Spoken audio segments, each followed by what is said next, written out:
because I think a lot of people tend to think of things like these sorts of resources maybe kind of the bailiwick of just the history professor. Just kind of, you know.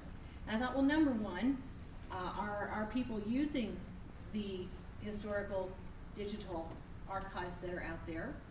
Are they only being used in history? And what would be out there? What could be used? I also decided two sort of sub-themes, one of which were what were librarians doing to help encourage people to use digital archives. But even more important, what were the digital archives themselves doing for the busy teacher who says, wow, there sure is a lot of helpful information out there, but I don't really have time to kind of figure out a lesson plan or how to put it into my class, so if you help me, then I might be more prone to putting it in. So I started moving through some of the things that were there. And actually a third theme, which is there's the historical record, there's also the contemporary record. And with women's studies, that's really a place where those two come together. And where does something go from being an archival historical record to something being kind of a contemporary record, yet still historical, like the modern women's movement and the feminist movement? What's out there for those? I mean, we're currently living those kinds of things. When I first read this, I thought, gosh, how would I answer that? And it became, I mean, it's a little bit tough if you think about it. Maybe, you know, you make some big decisions together, or maybe you make, you know, for certain organizations separately. So I think it really isn't necessarily an easy thing to categorize. Okay, so from this national study, I am just showing you some of the average of the donations for the environmental giving.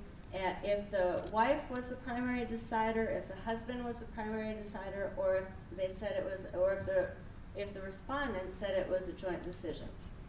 And this is not, of course, controlling for anything else, right? So they may have different income levels. So there's all sorts of other things going on. And but this might give us a first brush glance to see if there seem to be differences here. And you notice that it's such a great slang term in Scotland. A woman who is extremely sure of herself and is in a teasing relationship with a male, she'll say, well, boy, you know, kind of jokingly.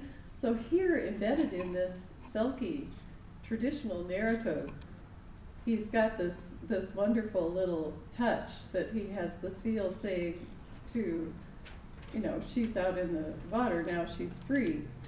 And she said, had a good time together, boy. Take care of the bairns. I'm off. And she has escaped.